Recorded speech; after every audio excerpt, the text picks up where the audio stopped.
আসসালামু আলাইকুম সবাইকে। ওয়াইএসএস ইংলিশ কেয়ারের পক্ষ থেকে শুভেচ্ছা আপনাদেরকে। আমরা আজকে স্পোকেন ইংলিশের পার্ট 13 অর্থাৎ 13তম পর্বটি করব। এর আগে আমার চ্যানেলে আরও 12টি পর্ব দেওয়া আছে। এভাবে ধারাবাহিকভাবে আমরা ক্লাসগুলো করে যাব। সো যারা এখনও আগের পর্বগুলো করেন নাই অবশ্যই আগের পর্বগুলো করে নেবেন। আর যারা এখনও চ্যানেলটি সাবস্ক্রাইব করেন নাই এরকম ইন্টারেস্টিং ভিডিও পাওয়ার জন্য চ্যানেলটি সাবস্ক্রাইব করবেন। দেখেন প্রথমে স্ট্রাকচারটা হচ্ছে, নিয়মটা দেখব আমরা। প্রথমে সাবজেক্ট, এরপর শুড বি, এরপর হচ্ছে ভার্বের সাথে আইএনজি। তো এটা হচ্ছে আমাদের নিয়ম। এর দ্বারা হচ্ছে বাংলা যে অর্থটা আসবে বর্তমানে কিছু করা উচিত হচ্ছে বুঝাতে। দেখেন প্রথম কলামে আমরা ফার্স্ট পারসন আই দিয়ে করব, সেকেন্ড কলামে ইউ সেকেন্ড পারসন দিয়ে করব, থার্ড কলামে হি থার্ড পারসন দিয়ে করব। তো প্রথমে দেখেন আমার যাওয়া উচিত হচ্ছে, এটার ইংলিশটা হবে আই শুড বি গোয়িং। আমার লেখা উচিত হচ্ছে আই শুড বি রাইটিং।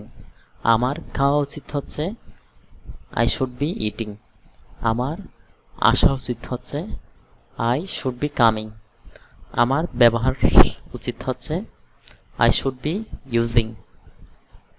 তারপর আমরা সেকেন্ড কলামে যাব, আমরা এবার করব ইউ দিয়ে। তোমার যাওয়া উচিত হচ্ছে ইউ শুড বি গোয়িং।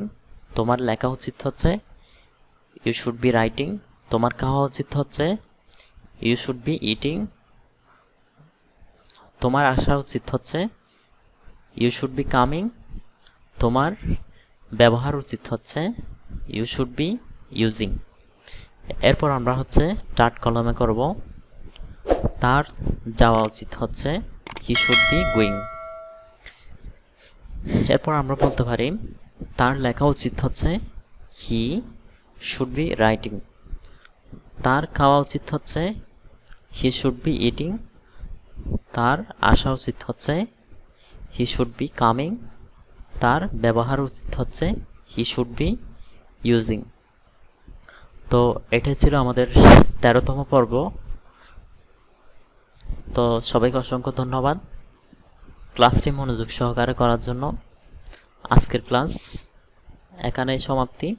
সবাইকে আসসালামু আলাইকুম ওয়া রাহমাতুল্লাহ।